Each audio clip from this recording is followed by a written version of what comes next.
Deprisa como el viento van pasando los días y las noches de la infancia.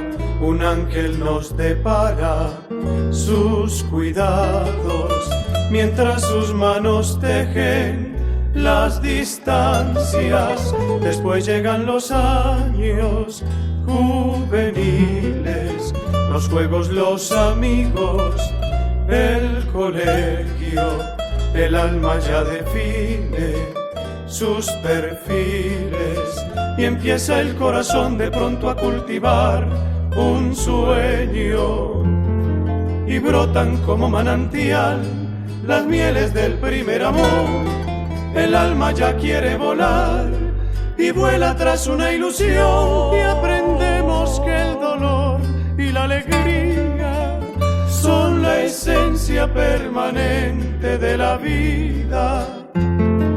Y luego, cuando somos dos en busca de un mismo ideal, formamos un nido de amor, refugio que se llama hogar, y empezamos otra etapa en el camino.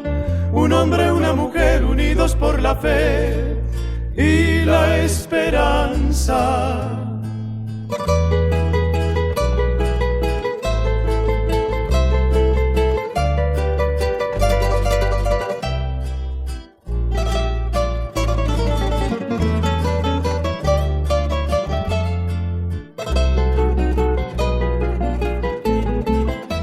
Los frutos de la unión que Dios bendijo alegran el hogar con su presencia. A quien se quiere más, sino a los hijos, son la prolongación de la existencia.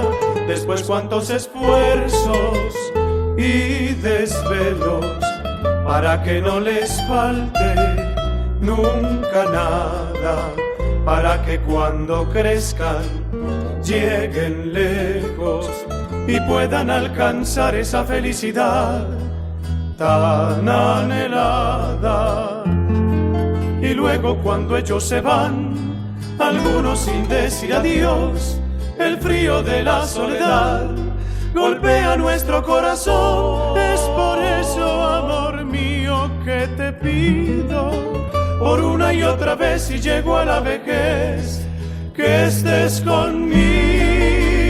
Es por eso, amor mío, que te pido por una y otra vez, si llego a la vejez, que estés conmigo.